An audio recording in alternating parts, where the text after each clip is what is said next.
कि न मुझे किसी ने भेजा है, न मैं यहाँ आया हूँ। मुझे तो माँ गंगा ने बुलाया है।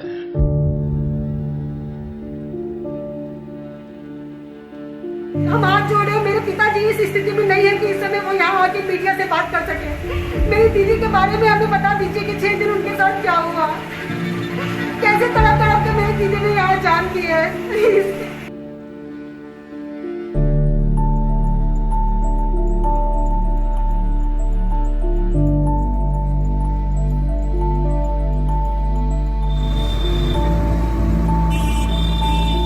5 घंटे 6 घंटे से हम लोग घाट पे इंतज़ार करना पड़ा भेदबाड़ी जलाने के लिए। पूरा ऊपर से नीचे सब जगह, कहीं भी जगह नहीं, लकड़ी का अभाव हो गया घाट पे। ये स्थितियाँ हैं कि न मुझे किसी ने भेजा है, न मैं यहाँ आया हूँ। मुझे तो माँ गंगा ने बुलाया है। ये बयान आपने कई बार सुना होगा।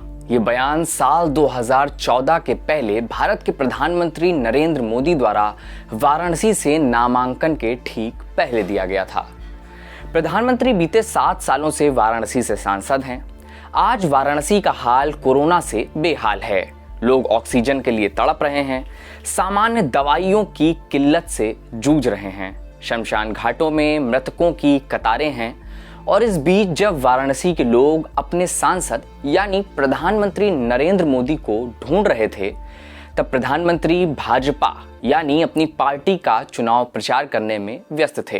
तब प्रधानमंत्री विधानसभा चुनावों में व्यस्त थे। तब प्रधानमंत्री फरवरी से अप्रैल तक बंगाल के 17 दौरे करने में व्यस्त थे। नमस्कार, मैं मुकुल सिंह चौहान।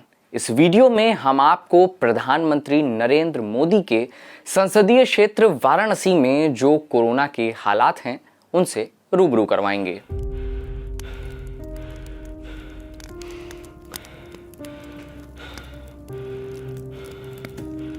अगर सरकारी आंकड़ों की ही बात करें तब भी वाराणसी में कोरोना संक्रमण से अब तक तकरीबन 72,477 लोग संक्रमित हो चुके हैं। इस महामारी से यहाँ लगभग 700 लोगों की जान भी चली गई।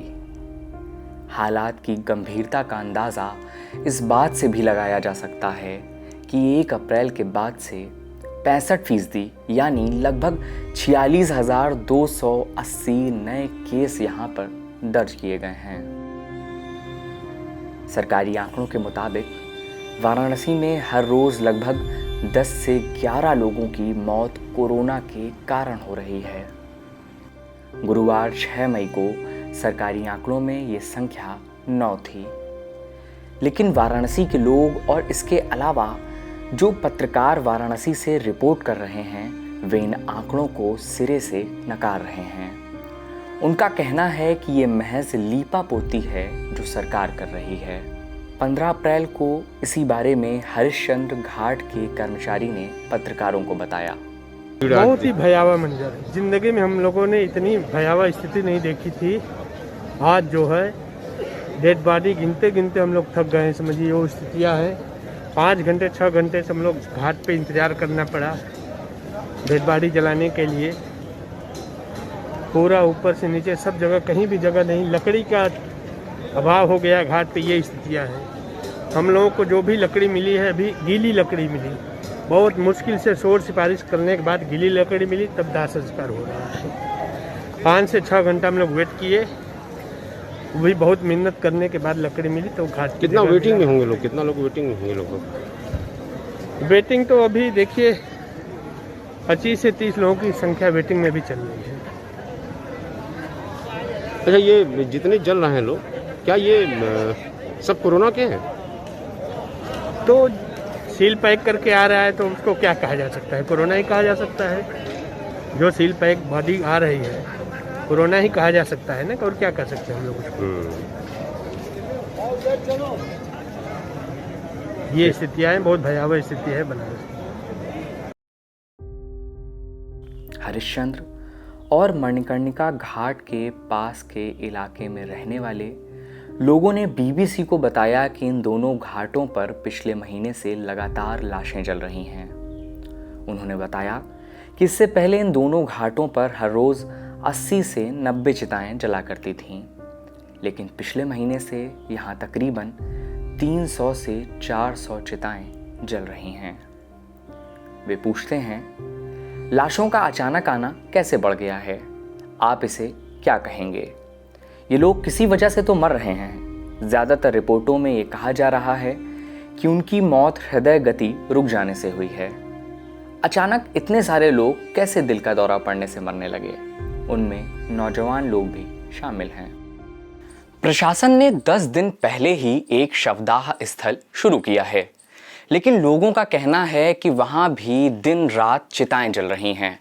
लोगों का कहना है कि पंचायत चुनाव से एक दिन पहले 17 अप्रैल को वाराणसी के कोविड संकट पर प्रधानमंत्री का समीक्षा बैठक करना दरअसल एक मजाक था।